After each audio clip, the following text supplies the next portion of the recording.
Welcome home GB Pelita, please sit down. Terima kasih Bapak Ibu bersama-sama ada di gereja Tuhan di ibadah yang kedua. Hari ini di minggu pertama, yaitu di Maret. Kita nggak terasa begitu cepat mau masuk di April Paskah. Oleh karena itu saya sangat berharap Bapak Ibu tetap menjaga kesehatan tubuh. Tema kita sepanjang Maret adalah kesehatan tubuh.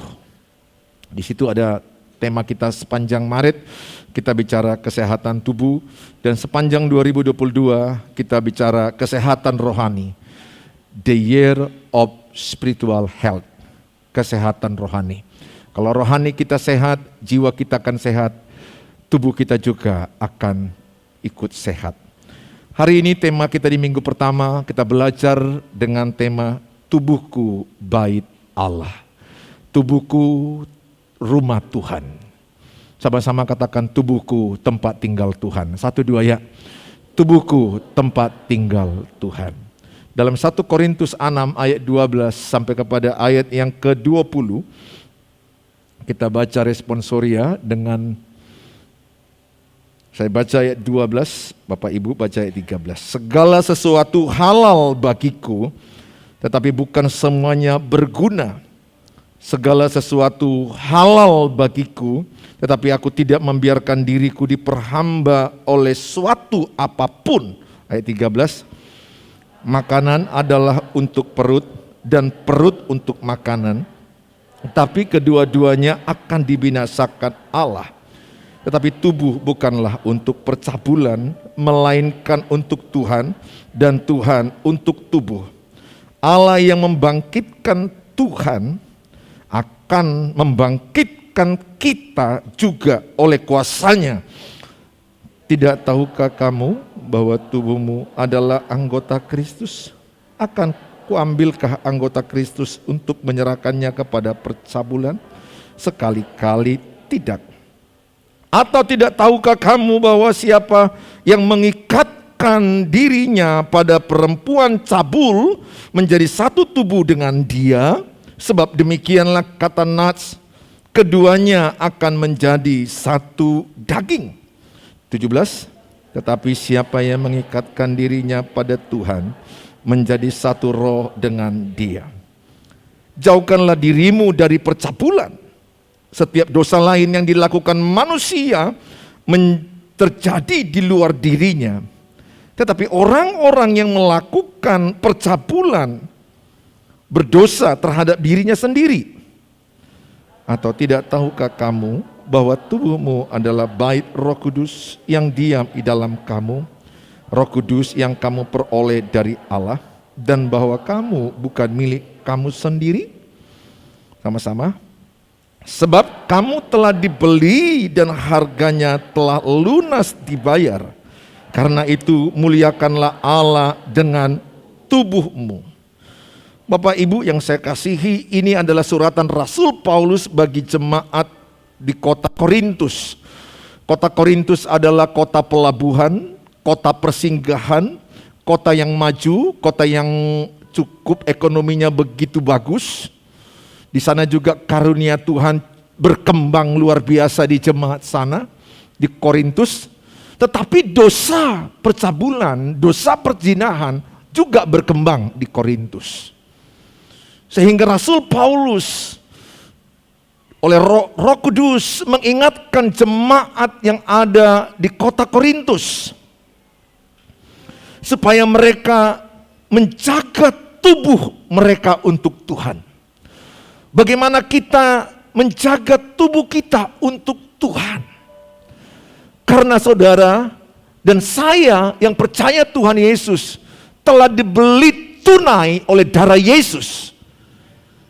Apakah saudara percaya hidupmu, tubuhmu telah dibeli tunai dengan darah Yesus? Berapa banyak yang percaya bahwa hidupnya telah dibeli tunai dan lunas oleh darah Yesus? Berarti saudara semua bukan lagi memiliki tubuhmu sendiri. Pemilik tubuhmu adalah Tuhan. Makanya Galatia 2 ayat 20 berkata, adapun hidupku ini bukannya aku lagi, tapi Kristus yang hidup di dalam aku. Adapun hidupku ini Bukannya aku lagi, melainkan Kristus yang hidup di dalam aku. Jadi yang hidup di dalam kita ada Kristus. Kalau saudara simak kebenaran ini, betapa terhormatnya tubuhmu. Bukankah kalau Presiden Bapak Jokowi singgah di rumahmu, satu kehormatan. Singgah hanya 5 menit minta aqua. Atau bertanya apa kabar Pak, Bu. Orang-orang mau mengejar beliau untuk selfie. Tetapi kalau dia datang ke rumahmu, duduk 5 menit saja. Saya percaya saudara pasti minta foto supaya ada kenangan. Terhormat. Ini Allah pencipta semesta tinggal dalam tubuhmu. Tinggal dalam tubuh saya. Luar biasa. Kalau saudara sadar, masalahnya kita sadar atau tidak. Kalau saudara sadar siapa yang tinggal dalam dirimu, Allah pencipta alam semesta. You never alone. Engkau tidak pernah sendiri menjalani hidupmu. Ibrani 13 ayat 5, dia setia tidak pernah meninggalkanmu sedetik pun. Betapa terhormatnya tubuhmu. Kalau Tuhan menghormati tubuhmu, apakah engkau menghormati tubuhmu? This is question for you and me. Betapa Tuhan menghormati tubuhku sampai dia mau tinggal di dalam tubuhku. Apakah aku yang berdosa ini, dia yang tidak berdosa, dia yang mulia tinggal dalam tubuhku, apakah aku menghormati kehadirannya dalam tubuhku? Sehingga kita tidak asbun yang berkata, aku telah ditebus oleh darah Yesus. Kalau ditebus seorang budak, budak itu nggak berhak atas hidupnya. Budak itu akan berhak atas majikannya. Siapa yang membeli dia, majikan itulah yang berhak atas budak itu. Sehingga budak itu nggak boleh suka-sukanya. Termasuk saudara. Nggak bisa lagi suka-sukamu dengan tubuhmu. Berarti ikut Tuhan dikekang dong? Tidak. Ikut Tuhan kita bebas. Galatia 5 bilang, di dalam Kristus kita dimerdekakan. Tapi kebebasanmu tidak semua yang berguna. Ambillah kebebasanmu untuk yang berguna. Seorang membuat tato dalam tubuhnya. Apakah dosa? Saya yakin bukan masalah dosa buat tato. Di luar negeri tato itu art, seni. Tapi di Indonesia preman katanya, ex narapidana. Tidak, belum tentu. Tapi pertanyaan saya seperti ini ayat 12, apakah tato itu apa gunanya? For what? Saya pikir nggak terlalu ada gunanya tato. Udah mana membuatnya mahal, dicucuknya juga tajam, menghilangkannya muncul keloid, muncul bentuk-bentuk yang menjadi jelek tubuh kita. Nggak ada guna. Jadi apa yang kita kerjakan selalu berguna. Saudara beli baju, apakah baju yang kubeli ini memuliakan Tuhan atau mempermalukan Tuhan? Sehingga ketika engkau berdandan di depan cermin, coba lihat dengan jujur, baju yang kupakai di depan cermin ini memuliakan Tuhan atau mempermalukan Tuhan? Saudara bisalah menilai itu. Bila perlu tanya teman-temanmu, tanya, cocok nggak baju ini? Kadang-kadang ada orang terlalu mengekspos tubuhnya. Maaf, bahkan kadang-kadang kayak mau menjual tubuhnya. Sehingga dia sendiri yang mempermalukan tubuhnya kepada orang. Itu nggak bagus. Kalau hatimu, nuranimu jujur menjawab, engkau bisa lihat, is nice or not nice. Itu bagus, indah, memuliakan Tuhan atau tidak. Sehingga ketika engkau pergi, orang melihat engkau bait Allah. Manalah mungkin kalau di sini pendek, kemudian engkau berkata, tubuhku adalah bait Allah. Betapa malunya Allah kau buat. Jadi gunanya itu, pikirkan seperti itu. Sehingga anak-anak gadis kalau engkau mandi di kamar mandi, engkau keluar, nggak perlu. Saya sering kadang-kadang terjebak, baik juga di rumah saya, karena beberapa orang ada di luar sana juga saya lihat. Kadang-kadang dari kamar mandi pakai anduk, seperti tikus. Saya ada melihatnya. Tidak baik untuk kulihat itu. Kalau itu hanya suamimu di rumah, anak-anak di rumah, oke. Tapi kalau orang lain engkau perlihatkan seperti itu namanya memancing orang lain jatuh dalam perzinahan. Bagaimana menjaga tubuh kita untuk Tuhan? Yang pertama, kita tidak berkuasa atas tubuh kita. Saya nggak berkuasa lagi atas tubuh saya. Karena pemilik tubuh saya adalah Tuhan. Karena jelas 1 Korintus 6 ayat 19 sampai 20. Atau tidak tahukah kamu bahwa tubuhmu adalah bait Roh Kudus yang diam di dalam kamu? Roh Kudus yang kamu peroleh dari Allah, dan bahwa kamu bukan milik kamu sendiri. Tubuhmu bukan milikmu sendiri. Sudah ada pemilik. Kalau engkau percaya ditebus oleh darah Yesus seperti pertanyaan tadi, berarti engkau setuju tubuhmu milik Tuhan. Karena sudah kau jual kepada Tuhan dan sudah kau imani ditebus oleh darah Yesus. Udah kau serahkan hak tubuhmu kepada Tuhan. Sehingga tubuhmu bukan milikmu lagi, tapi milik Tuhan. Jadi nggak boleh suka-sukamu dengan tubuhmu. Nggak boleh suka-suka saya dengan tubuh saya. Tapi Tuhan baik, Dia tetap kasih kebebasan. Saudara mau langsing silakan. Saudara mau berpakaian indah juga silakan. Jadi jangan juga pikirkan, wah orang Kristen itu mengerikan. Ini nggak boleh, itu nggak boleh, ini nggak boleh. Bukan, kekristenan bukan itu. Kekristenan itu adalah, apakah yang kubuat ini berguna? Apa gunanya yang kulakukan ini? Saudara yang saya kasihi, ayat 20-nya jelas dikatakan adalah, sebab kamu telah dibeli dan harganya telah lunas dibayar. Katakan, saya telah dibeli oleh darah Yesus. 1, 2 ya. Saya telah dibeli oleh darah Yesus. Bilang sebelahnya, lunas loh. Bukan cicil kredit. Lunas. Sehingga engkau tidak lagi merasa dirimu milikmu lagi. Tapi Galatia 2 ayat 20 berkata, adapun hidupku ini bukannya aku lagi, melainkan Kristus dalam aku. Amin. Oleh karena itu saudaraku yang saya kasihi dalam nama Tuhan Yesus, yang poin kedua, menyerahkan tubuh kita kepada Allah. Serahkan tubuhmu kepada Allah. Tubuh Allah sudah diserahkan kepada kita. Tubuh Kristus, hari ini kita perjamuan kudus, diremukkan, dipecahkan, darahnya habis 3,5 liter dicurahkan di kayu salib.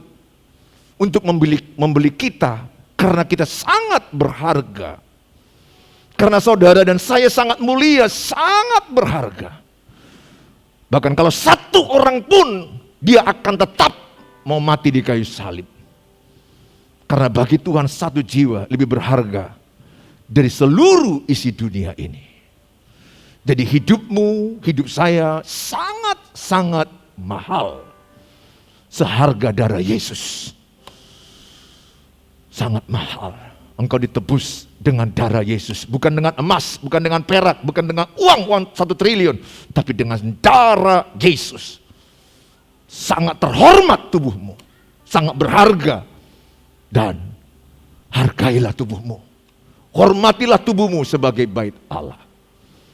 Dan kita laki-laki melihat wanita, lihatlah dia bait Allah. Bukan melihatnya sebagai objek seks. Terlalu banyak laki-laki, hidung belang, yang melihat wanita sebagai objek seks. Sehingga ada yang disebut wanita penjajah seks. Di kota Korintus itu banyak. Di pelabuhan-pelabuhan banyak. Di mana ada pelabuhan, di situ banyak penjajah seks. Sekarang ini ada wanita, ada pria juga. Di zaman akhir yang paling banyak dosa adalah perzinahan, percabulan. Oleh karena itu jelas dikatakan persembahkan tubuhmu. Roma 12 ayat yang pertama. Roma 12 ayat pertama sama-sama kita baca. 1, 2, ya. Karena itu saudara-saudara, demi kemurahan Allah aku menasihatkan kamu supaya kamu mempersembahkan tubuhmu sebagai persembahan yang hidup, yang kudus dan yang berkenan kepada Allah. Itu adalah ibadahmu yang sejati. Ibadah yang sejati adalah mempersembahkan tubuh. Karena di dalam tubuh kita ada roh, ada jiwa. Jadi tubuh kita itu dalamnya roh, jiwa. Ketika mempersembahkan tubuh, kita mempersembahkan roh kita mempersembahkan jiwa kita kepada Tuhan. Dan itu lakukan setiap hari. Itu yang saya lakukan setiap hari. Bangun pagi, saya ambil gitar, saya persembahkan tubuhku. Karena tubuhku digoda oleh iblis, digoda oleh dunia untuk diambil untuk alat iblis. Karena dunia ini tarik menarik. Nggak sedikit orang yang ketarik ke percabulan, tetapi Tuhan yang kuat. Kalau kita tetap melekat dengan Tuhan, kita ketarik kepada Tuhan. Makanya Roma 6 ayat 13-14 dikatakan adalah jangan gunakan alat-alat tubuhmu untuk kenajisan atau hal-hal duniawi, tapi gunakanlah untuk kebenaran dan untuk kemuliaan. Saya mengajak sama saudara, praktekkan seperti yang saya praktekkan.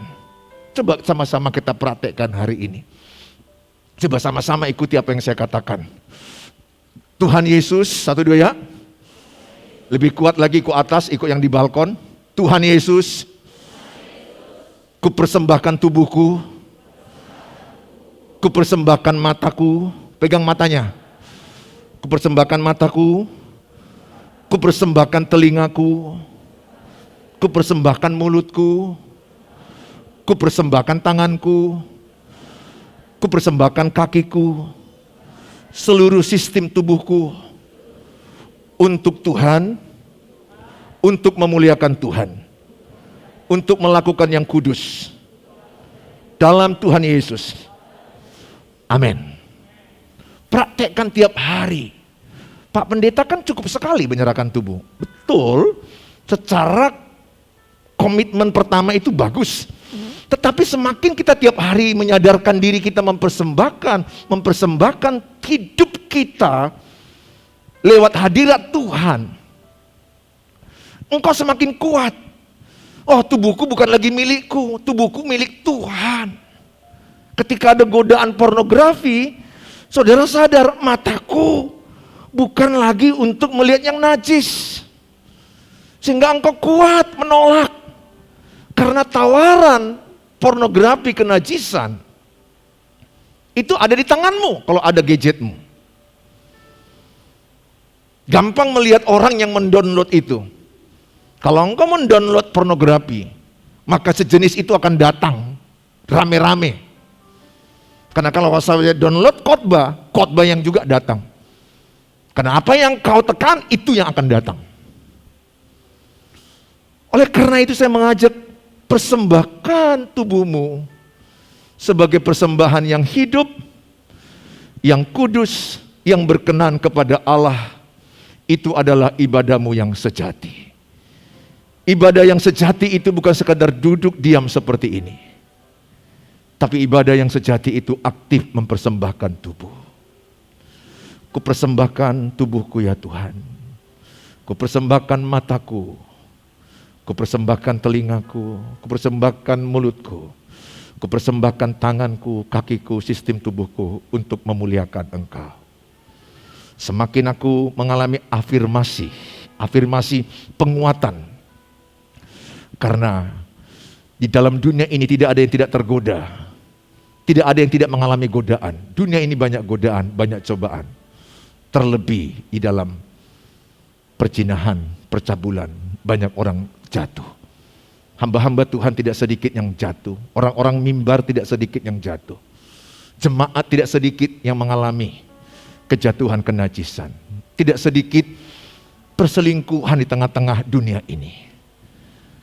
Perselingkuhan di rumah tangga terlalu banyak. Terlalu banyak yang minta konseling kepada saya. Bagaimana perselingkuhan suaminya.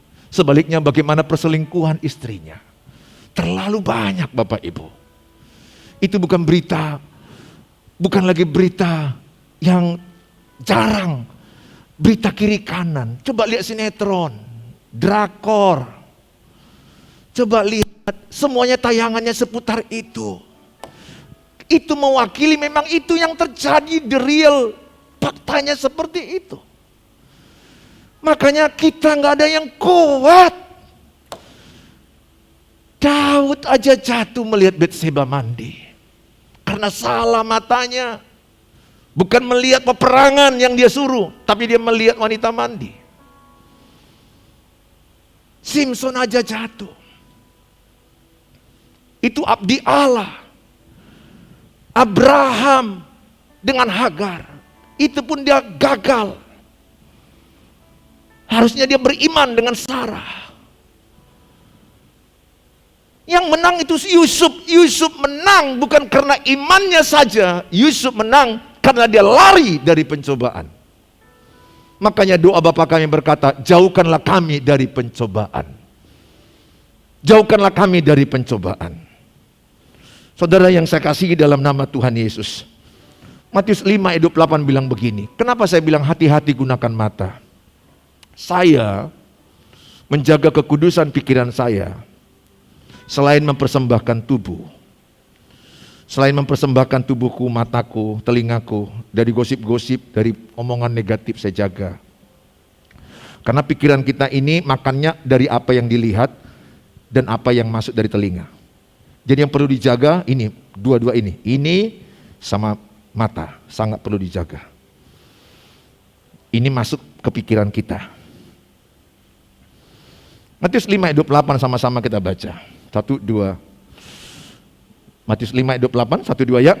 Tetapi aku berkata kepadamu, setiap orang yang memandang perempuan serta menginginkannya, sudah berzina dengan dia di dalam hatinya. Jadi kalau mata saya melihat perempuan, kemudian saya menginginkannya, muncul hasrat seksualitasku terhadap dia, saya sudah berzina dalam pikiran saya, dalam hati saya. Jadi berzina itu bukan harus melakukan, melihat aja Pak. Bang, melihat aja. Dan kita menginginkannya, itu sudah berzina. Saya jujur pernah salah di situ. Saya pernah gagal di situ. Enggak sekali, enggak 2 kali. Dengan usiaku. Kadang melihat wanita, muncul satu hal yang lain. Untung saya disadarkan. Matamu. Banyak orang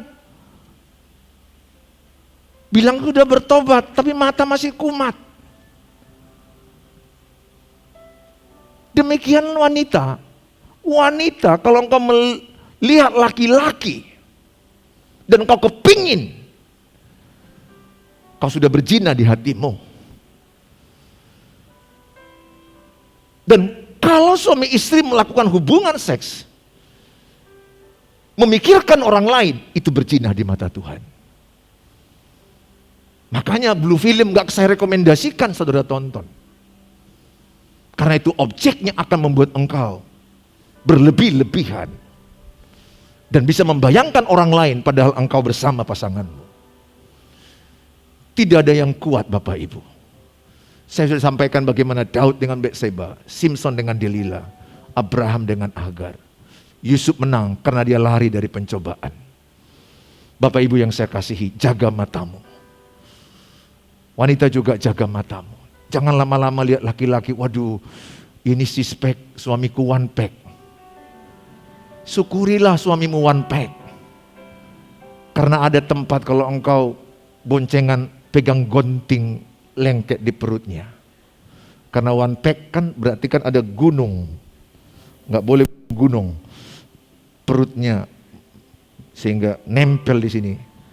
Sehingga engkau mantap boncengan. Kalau yang sispek kan langsung lepas lagi. Tapi nggak ada salahnya kalau sispek tapi setia. Jangan udah punya pasangan pun kau lihat laki-laki lain, ngences. Jangan, betapa rendahnya hidupmu. Hormati tubuhmu, nggak semurah itu tubuhmu. Jangan jual tubuhmu dengan nafsu. Lihat Esau menjual hak kesulungannya hanya gara-gara semangkok kacang merah. Jangan jual hidupmu hanya gara-gara nafsu seks. Jangan. Ada roh Allah yang ada padamu lebih besar. Berjaga-jaga. Sekali lagi, Bapak-bapak, lihatlah wanita yang bukan pasanganmu tidak lebih dari 3 detik. 3 detik pun bahaya. 1, 2, 3 pindah. 1, 2, 3 pindah. Jangan sampai 1, 2, 3, 4, 5, 6, 7, 8, 2, 2, 3. Itu SKJ. Yang lama-lama kau pikiranmu kotor. Betul loh. Teman saya di Papua dokter, dia 3 bulan pertama saya jumpa, saya bilang, "Gimana orang-orang di Papua?" Dia bilang, "Oh, biasa-biasa aja, kelihatan biasa-biasa aja." Tapi setelah makin lama bisa terjadi hal-hal yang lain. Padahal sudah punya istri. Karena berangkat dokter jaga nggak gampang, harus berhati-hati kalau meninggalkan pasangan. Ingat, kalau engkau terlalu dekat dengan laki-laki lain dibandingkan pasanganmu, itu awal perselingkuhan. Jangan izinkan laki-laki lain suka memujimu. Kalau ada laki-laki lain suka memujimu, memang dia laki-laki cabul. Jangan kau jadi perempuan murah juga. Ketika laki-laki memujimu, "Oh, kau cantik," padahal dia punya pasangan, punya suami. Oh iya, kau nikmati pula pujian itu. Jangan. Ketika ada laki-laki anak muda atau bapak-bapak lain bilang, "Ih, cantik ya Mama Angel," atau Mama Ripka. Ini yang lain, bukan yang di sini. Kalau dia memujimu, kau udah punya suami, punya anak, langsung bilang, "Nyala kau setan." Smackdown langsung. Gawat ini. Ya, kau jangan main-main karena pujian itulah awal perselingkuhan. Kalau kau nikmati pujian itu, ingat kau sudah jatuh tahap 1 perselingkuhan. Perselingkuhan itu 4 tahap. Tapi kita nggak perlu mempelajari tahap-tahap itu. Karena ada daerah sini yang nanti protes, semua tahap-tahap itu nggak boleh. Kalau engkau sudah mulai nikmati pujian orang, kemudian kau punya handphone pakai password berlapis-lapis. Seorang suami, waduh, asal bunyi langsung ke kamar mandi. Langsung, sorry ya, langsung, ya. Halo Jack. Padahal itu si Angel di sana. Si Angel yang telepon tapi pura-pura kodenya Jack. "Hai Jack. Ntar ya Jack. Ntar Jack, nanti aku kontak lagi Jack, lagi sibuk Jack." Padahal karena istrinya sebelah. Ini ku tahu dari sinetron. Ternyata orang selingkuh itu mengubah nama pasangannya dengan nama lain. Nama lain dibuatnya. Yang atasnya namanya di sana Afia, Lili Afia. Dibuatnya namanya Tagor. Atau dibuatnya namanya pisang goreng. atau batagor. Dibuat istilah namanya lontong. Saya mau katakan sama saudara, sepintar-pintarnya orang menyimpan perselingkuhan, satu waktu ketahuan. Satu waktu ketahuan. Bahkan yang paling sedih ini kisah nyata, ketahuan setelah dia meninggal. Datang perselingkuhannya itu menuntut warisan. Bawa anak. Istri pertamanya terkejut. Istri kedua atau ketiga berdatangan. Langsung berkata, lihat kalau kau nggak percaya muka yang mati ini dengan ini. Lihatnya copy paste, mirip kali pas. Ya Tuhan, cek DNA positif. Menyimpan dosa. Justru engkau dirugikan, tempat iblis berpijak. Dosa, selesaikan dengan pengakuan. 1 Yohanes 1:9, kalau engkau mengaku, maka engkau diselamatkan, diampuni. Tidak ada orang yang benar terus. Saya pendeta pun pernah gagal dengan mata saya. Saya jadi gembala pun di awal-awal, saya pernah tergoda jatuh melihat pornografi beberapa waktu. Terus saya sadar, ampuni saya. Saya sadar saya salah. Ampuni saya. Apa yang kuwariskan ke anakku Tuhan? Apa yang kuwariskan kepadamu? Saya sampaikan kepadamu, setiap apa yang kau lakukan adalah warisan bagi anak cucumu. Setiap tindakanmu adalah warisan kepada anak cucumu. Makanya hidup jangan egois untuk dirimu. Jangan hanya memuaskan hasrat nafsu. Tidak pikirkan anak cucumu menanggung akibatnya. Ini orang-orang egois. Yakobus 3:16 berkatakan, egois adalah akar kekacauan, kejahatan. Kalau engkau egois dengan dirimu, kau tidak kasihan sama cucumu.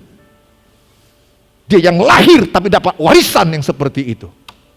Please, akal sehat digunakan. Hidup gak boleh egois. Bu, Pak, berkorbanlah untuk anak cucumu. Bagaimana Pak kalau suamiku sudah mati, suamiku sudah meninggalkan, udahlah bertahan. Sampai kepada rencana Tuhan. Memang gak ada salahnya kalau mati, kita menikah kembali, itu gak ada salahnya. Tapi kalau untuk bermain-main dengan perzinahan, please. Karena itu akan turun dosa itu ke anakmu, akan turun ke cucumu. Karena apa yang kau lakukan itu yang akan terekam di alam bawah sadar dan jadi warisan bagi mereka. Makanya ketika saya sudah mulai ada godaan, saya ingat anak saya, istri saya, cucu saya yang belum ada. Pun bayang-bayang matanya sudah lihat. Jangan sampai cucu saya malu. Punya opung doli pendeta, tapi berzina. Ya Allah, kuatkanlah mataku. Jagailah, supaya yang kuwariskan itu baik kepada mereka. Karena kita hidup adalah warisan. 70 tahun sudah hebat. Saudara, hati-hati gunakan matamu. Berapa banyak yang mau menggunakan tangannya, telinganya, hati-hati. Hati-hati gunakan tanganmu.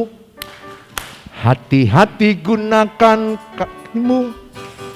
Karena Bapa di sorga selalu lihat ke bawah. Hati-hati gunakan tanganmu. Hati-hati gunakan mulutmu. Hati-hati gunakan mulutmu. Karena Bapa di surga selalu lihat ke bawah. Hati-hati gunakan mulutmu. Hati-hati gunakan kakimu. Hati-hati gunakan kakimu. Karena Bapa di surga selalu lihat ke bawah. Hati-hati gunakan kakimu.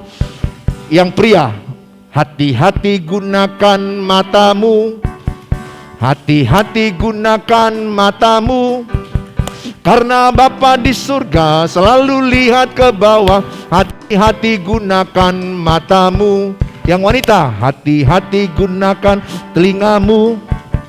Hati-hati gunakan telingamu. Karena Bapa di surga selalu lihat ke bawah. Hati-hati gunakan telingamu. Wanita, hati-hati gunakan mulutmu. Hati-hati gunakan mulutmu. Karena Bapa di sorga selalu lihat ke bawah.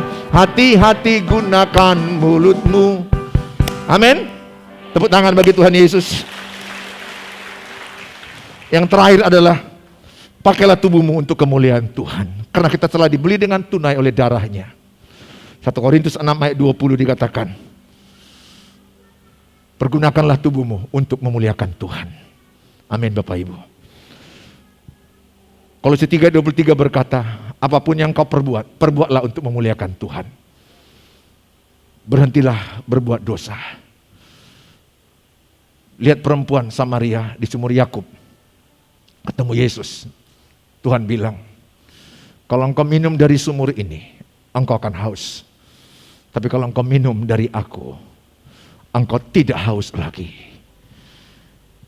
Tuhan bilang, aku tahu suamimu 5. Tapi yang 5 itu pun gak cukup bagimu. Sebenarnya dia kata-katanya gak seperti itu. Tapi kira-kira saya terjemahkan, yang 6 sekarang pun tidak akan memuaskanmu. Tuhan tahu dengan 6 suami sama 1 istri gak puas. Seks tidak akan memberi puas. Seorang yang sudah pernah bertobat dari melakukan hubungan seks dengan banyak wanita, dia bilang di kesaksiannya di sosial media, saya sudah banyak bersama dengan wanita, saya tidak pernah puas. Karena di ruang hatimu ada 1 ruang yang akan bisa membuat engkau puas. Tuhan Yesus. Uang tidak membuat puas, harta tidak membuat puas, seks tidak membuat puas, dunia tidak membuat puas, target yang kau capai tidak membuat puas. Tapi Tuhan Yesus membuat engkau puas. Seks itu baik, kudus, suci, kalau kau lakukan dengan pasangan yang diberkati. Jadi gak ada salah kalau itu kau lakukan dengan pasangan yang diberkati. Kalau belum diberkati, stop. Saya menyampaikan dalam nama Tuhan Yesus, sebelum terjadi yang lebih buruk samamu. Karena ada orang lagi berzina, mati pas lagi berzina. Gempar, dipoto, kumat jantungnya, wah. Lagi berzina mati. Betapa malunya. Kalau ketangkap, divideokan lagi, dikamerakan lagi. Itu gak hilang loh di sosial media itu. Anak cucumu akan mengingat itu semua. Setiap apa yang diupload sekarang di sosial media internet tidak hilang. Itu akan turun ke anak cucumu. Generasi 4, 5, dia akan lihat opungku generasi 5. Mewariskan seperti itu. Karena ketangkap, dipoto, divideokan, dipublikasi. Please, don't do it. Don't do it. Biarlah kau hidup bahagia selama-lamanya di surga yang kekal. Percaya. Kepuasan sejati hanya pada Yesus. Berapa banyak di antaramu yang mau berkata, Bapa, ku persembahkan tubuhku. Bapa, ku persembahkan tubuhku sebagai persembahan yang hidup, kudus, dan yang berkenan padamu, sebagai ibadah yang sejati. Bapakku persembahkan,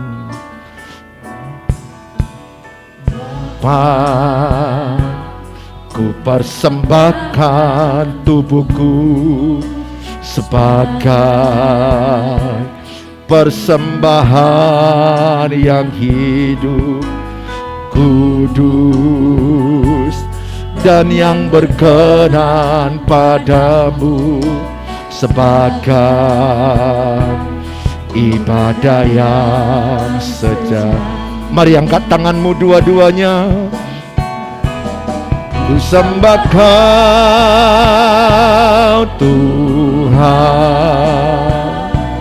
ku sembah Kau Tuhan, ku serahkan hidupku kepadamu untuk kemuliaan nama-Mu. Ku sembah Kau Tuhan, ku sembah Kau Tuhan, ku serahkan hidupku kepadamu untuk kemuliaan nama-Mu. Ku sembah Kau Tuhan, ku sembah Kau Tuhan, ku serahkan hidupku kepadamu untuk kemuliaan nama-Mu. Ku sembah Kau Tuhan, ku sembah Kau Tuhan, ku serahkan hidupku kepadamu untuk kemuliaan nama-Mu.